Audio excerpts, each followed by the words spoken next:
விதவிதமாக டைப்பாக யோசிக்கிறதுக்கெலாம் நம்ம குழந்தைகிட்ட தாங்க கற்றுக்கணும். எதுக்காக சொல்கிறேன்னு கேட்குறீங்களா? அப்படியே வீடியோவை பார்த்துட்டே வாங்க. வீடியோட எண்டில் சொல்கிறேன். நேற்று காய்கறி வாங்கலான்னு கடைக்கு போயிருந்தேன்னா, அப்போ என் கண்ணில் இந்த மரவள்ளி கிழங்கு பட்டுச்சுங்க.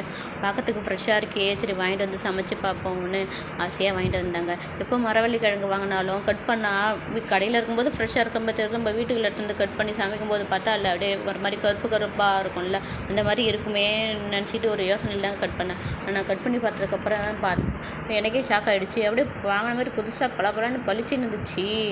சரி டேஸ்ட்டு ரொம்ப நல்லா வருமே நினச்சிட்டு தாங்க செஞ்சேன். கடைசியில் இந்த மாதிரி ஃப்ரை பண்ணிவிட்டு வேக வச்சதுக்கப்புறம் சாப்பிட்டு பார்க்குறேன். கடிக்கிறதுக்கு என்னவோ ஒரு மாதிரி நறுக்குன்றது. மரவள்ளி கிழங்குன்னா ஒரு மாதிரி சாஃப்டாக தானே இருக்கும். இது என்னடா இந்த மாதிரி இருக்குது, சரி இது ஒரு டைப் கிழங்கு போல் நினச்சிக்கிட்டு சமைச்சு முடிச்சுட்டு வீட்டில் எல்லாேருக்கும் சாப்பிடவும் கொடுத்தாங்க. சாப்பிட்டு பார்த்தாங்களா, அவங்களுக்கு இது நறுக்கு இருக்குன்னு பிடிக்கலன்ட்டு எங்கள் தள்ள கட்டிட்டாங்க. சரி வழி இல்லைன்னு நானும் ஒரு வழியாக எல்லாத்தையும் சாப்பிட்டு முடிச்சிட்டாங்க. இந்த கிழங்குக்கு ஏதாவது குழம்பு வைக்கணுமே, என்ன குழம்பு வைக்கிறதுன்னு யோசிச்சுட்டு பீர்க்கங்காய் இருந்ததா, சரி அதை வச்சு ஒரு தடவை இந்த மாதிரி கூட்டு வைக்கலாமேன்னு வெங்காயம் தக்காளிலாம் போட்டு இஞ்சி பூண்டுலாம் போட்டு இஞ்சி போட்டு போடலைங்க, பூண்டு தட்டி போட்டு காயம் போட்டு வதக்கிட்டு பருப்பு வேக வச்சதெல்லாம் போட்டு நல்லா கிடஞ்சி ஒரு கூட்டு செஞ்சுட்டாங்க. என் பையன் ஸ்கூல் போக ஆரம்பித்ததுலேருந்து எல்லாத்துக்கும் மிஸ்ஸை கூப்பிட ஆரம்பிச்சிட்டாங்க.